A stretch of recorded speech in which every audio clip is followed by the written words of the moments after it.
Même la reine Elisabeth s'est mise au diapason. Certes, elle a gardé tout le faste dû à son rang, mais ce 25 mai 2010, c'est Sa Majesté en personne qui a annoncé la mauvaise nouvelle. La première priorité est de réduire le déficit et restaurer la croissance. Des mesures seront prises pour accélérer la réduction du déficit structurel du budget. Celui qui a écrit ces mots, le Premier ministre conservateur, David Cameron. Il va imposer la plus violente cure d'austérité jamais réalisée en Grande-Bretagne. Même Margaret Thatcher, la dame de fer, n'a pas osé aller aussi loin. Il faut dire qu'à cette époque, le pays est en plein marasme, avec un endettement et un déficit record plus importants que chez nous.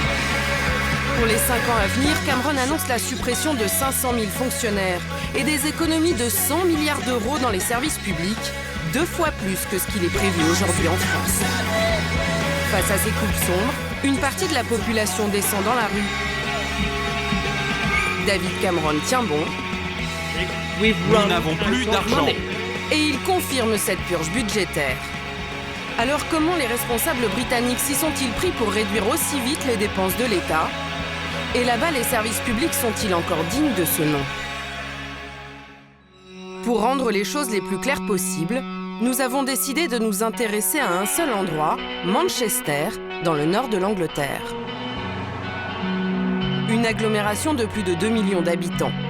La première chose qui saute aux yeux, c'est que tous les services publics sont concernés. Si les ados jouent désormais sur la chaussée, c'est que la plupart des maisons de quartier ont fermé. Le centre nautique de cette banlieue, lui non plus, n'accueille plus personne. Et même l'un des domaines les plus sensibles est touché, la sécurité. Dorénavant, quand on se présente dans un commissariat, une fois sur 2, cela se passe comme ça. Impossible d'y rencontrer un policier. Il faut utiliser ce téléphone jaune, comme le fait ce monsieur qui vient refaire ses papiers. J'utilise le téléphone car l'accueil est fermé. Et je dois donc utiliser le téléphone pour qu'on me renseigne sur ce que je dois faire. Vous ne pouvez pas rentrer? Non, c'est fermé. Ici, plus personne n'accueille le public depuis presque 2 ans.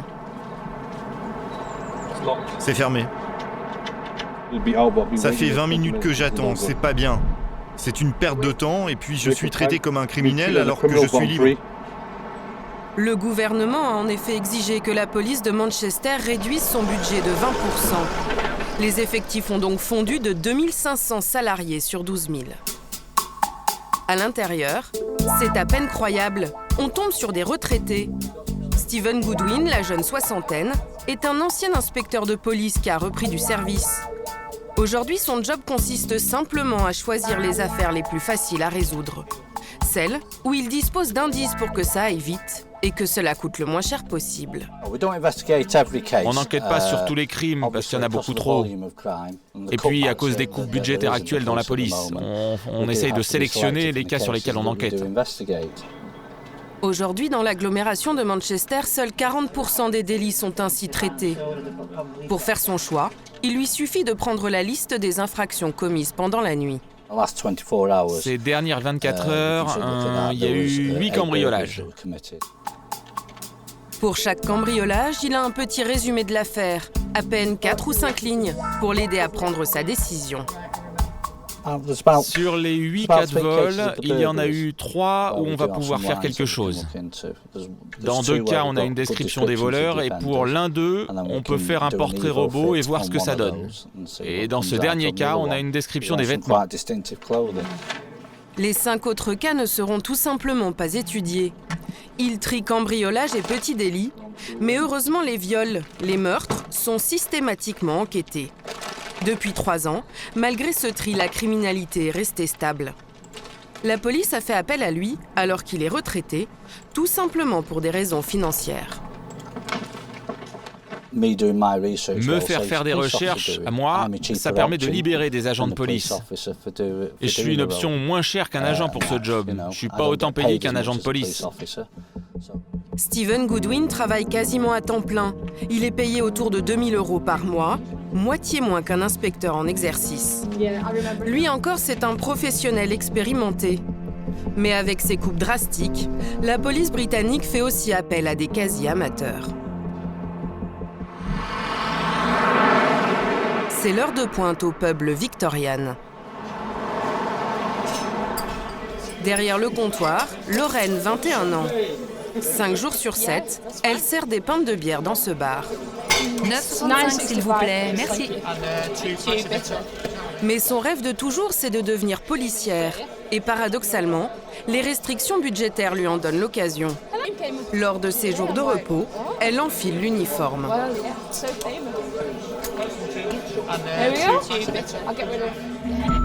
Avec ses petits pavillons bien alignés, ce quartier semble bien tranquille. Pourtant, c'est une des cités les plus sensibles de Manchester. Les forces de l'ordre y viennent régulièrement pour des problèmes de drogue. Dans l'équipe de policiers, comme tous les jeudis, il y a Lorraine. T'as pris un café alors qu'on se gèle? 9 heures par semaine, elle est policier volontaire et elle ne se contente pas d'un petit coup de main. Elle va participer activement à cette perquisition et cela n'impressionne pas du tout la jeune femme.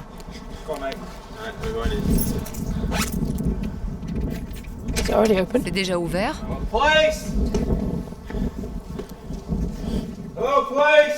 Nous avons l'interdiction de filmer à l'intérieur.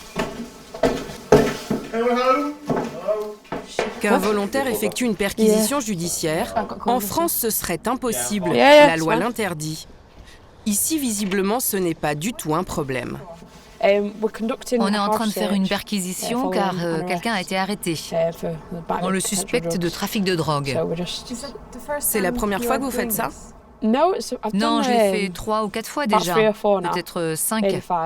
J'ai fait des fouilles de maisons, des fouilles de personnes, de voitures. C'est plutôt intéressant parce qu'il faut chercher partout. Pour être sur le terrain, elle a juste suivi une formation de 6 mois et quelques cours théoriques. Je cherche juste tout ce qui pourrait indiquer le trafic de drogue. Un téléphone, un répertoire, une balance, des sacs.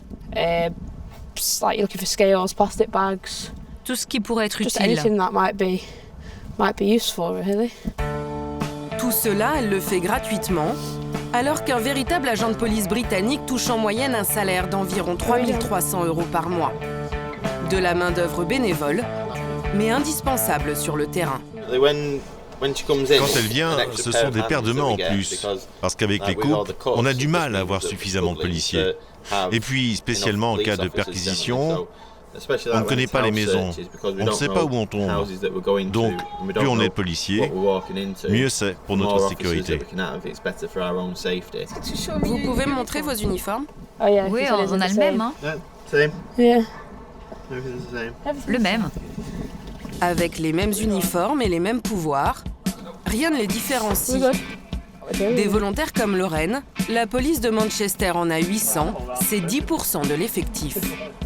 Même s'ils ont toujours existé dans les forces de l'ordre, leur nombre ne cesse d'augmenter à cause des restrictions budgétaires.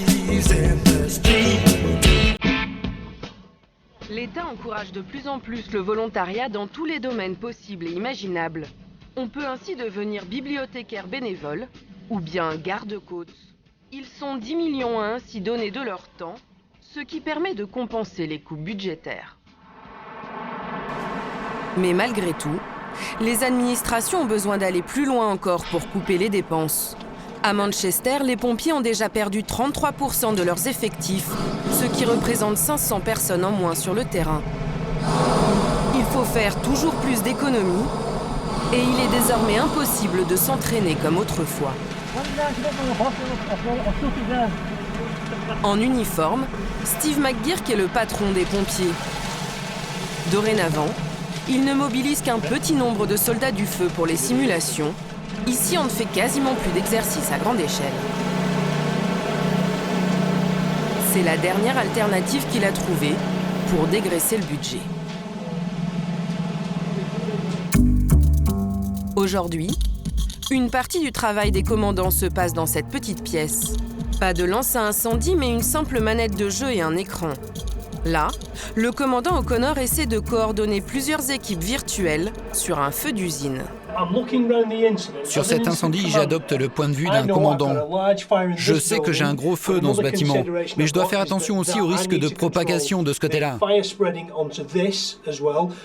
Un exercice comme celui-ci en situation réelle aurait nécessité une quinzaine de camions, une centaine d'hommes. Là, toutes les situations sont possibles en à peine quelques coups de manette. Allez, mettons un peu de neige. Ça y est, la neige commence à tomber. On peut aussi choisir de la faire venir à droite, mais aussi de rajouter du vent, car cela a un énorme impact sur la façon dont se développe un incendie. On peut changer la direction du vent, l'augmenter. En fait, le commandant réagit en direct à ce qui se passe sur l'écran. Steve McGeark a inauguré ce système il y a quelques mois. Il est entièrement géré depuis une salle de contrôle.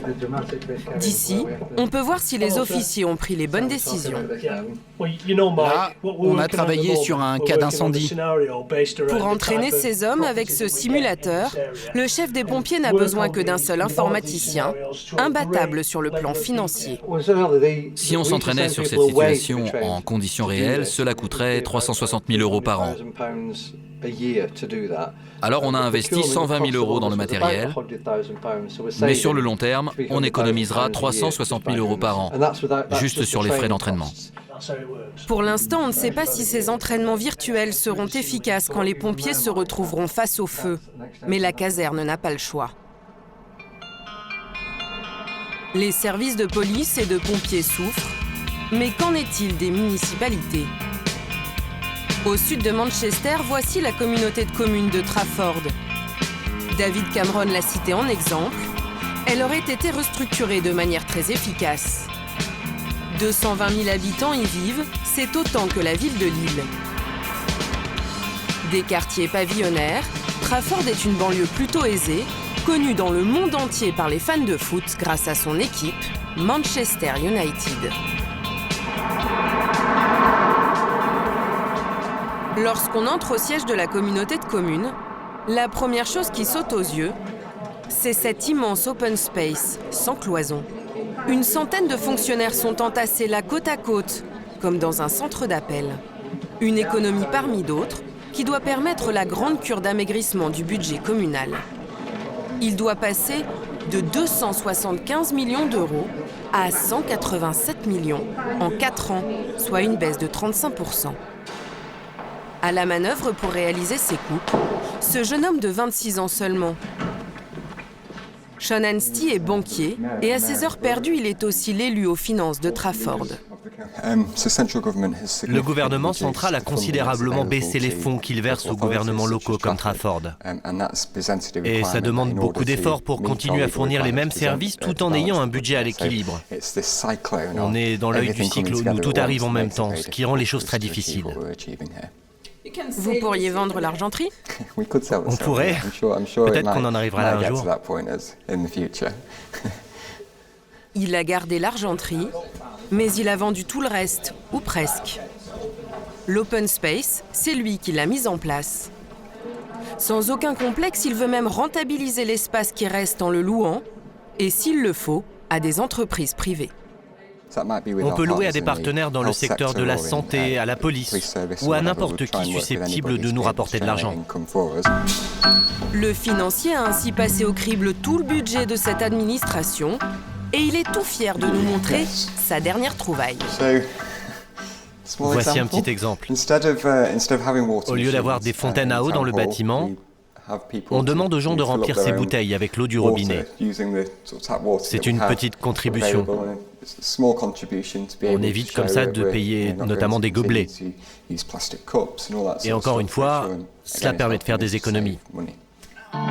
Plus de fontaines à eau, mais aussi des chefs de service dont on a doublé la charge de travail. À tous les étages, on a coupé les dépenses. Même le parking est devenu payant pour les agents, entre 18 et 36 € par mois. Mais pour économiser des dizaines de millions d'euros, il a fallu s'attaquer à ce qu'il y a de plus coûteux, les fonctionnaires.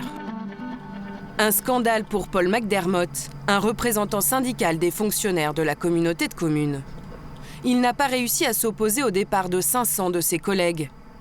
Car contrairement à la France, au Royaume-Uni, ils n'ont pas la garantie de l'emploi.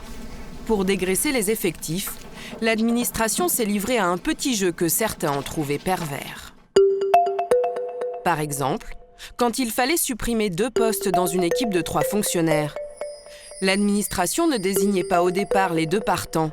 On demandait aux 3 agents de passer un entretien, on les mettait en compétition. Le meilleur d'entre eux conservait son poste, les 2 autres étaient priés d'aller voir ailleurs. Un processus jugé dégradant pour beaucoup. Certains n'ont pas voulu passer par là, car ils travaillaient ici depuis des années. Ils n'ont pas voulu, ils ont préféré opter pour un départ volontaire ou une retraite anticipée.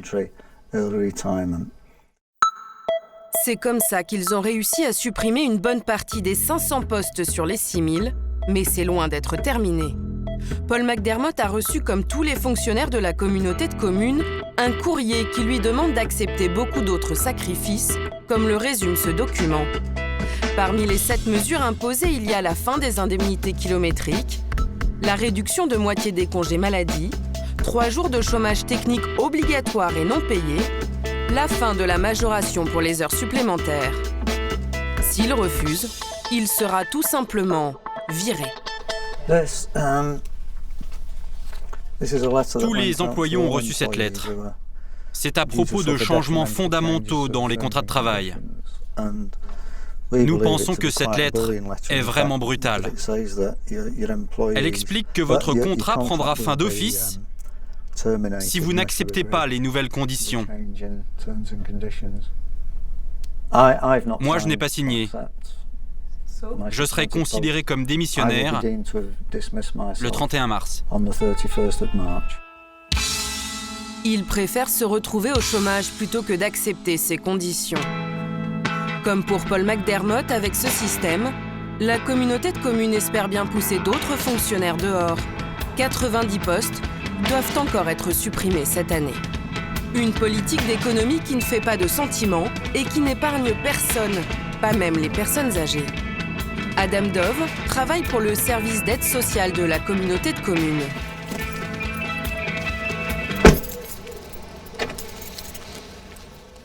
Hello there. How are you doing? Ça va?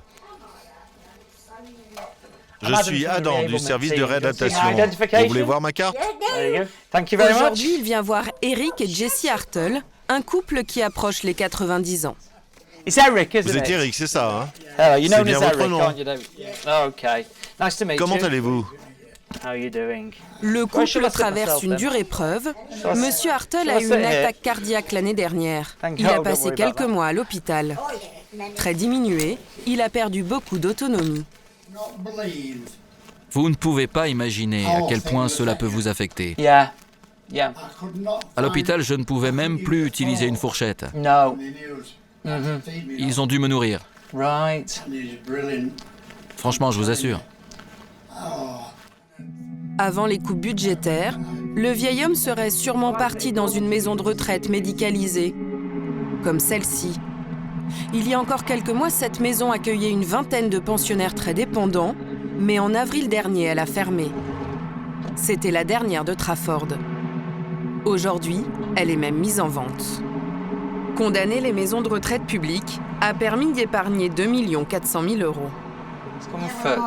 À la place, la communauté de communes a proposé à Eric Hartle une aide à domicile temporaire, ce qui coûte évidemment beaucoup moins cher que des maisons de retraite. À sa sortie de l'hôpital, il a reçu la visite d'aide-soignante pendant 6 semaines pour le faire manger, se laver et s'habiller, et c'est maintenant à son épouse, elle-même diminuée, de prendre le relais. Vous passez beaucoup de temps, Jessie, à vous occuper d'Eric. Mais je veux m'assurer que vous n'en faites pas trop. Je sais. Mais en ce moment, vous vous en sortez? Oui. Donc vous y arrivez pour l'instant. Oui. Ah, vous pensez que c'est un peu dur pour elle? Ouais, c'est terrible. Et même si le vieux monsieur décrit une situation difficile, pour l'aider, Adam Dove ne peut lui offrir que ces quelques équipements. Le chariot, comme le déambulateur, ça leur permet d'aller se chercher à manger ou à boire et d'être encore en mesure de se déplacer. Ça les empêche aussi de tomber. Ils sont stables, surtout s'ils transportent des boissons chaudes. C'est utile, non? Oui, très bien. Excellent. Avec ce système d'aide à domicile, la communauté de communes économise ainsi 2 millions d'euros par an. Ce monsieur restera donc chez lui. Ce qu'on va faire, c'est... Vous avez fini la procédure de réadaptation parce que ça a l'air d'aller malgré les petites faiblesses de ce matin. Donc, on va clore le dossier. Mais si vous avez besoin d'aide, vous pouvez toujours nous appeler à n'importe quel moment. Bon, allez, vous allez pouvoir signer. If you just look there, I've just written that, oh goodness. A lot of pain vous avez mal là. Désormais, Eric Hartel est considéré comme autonome.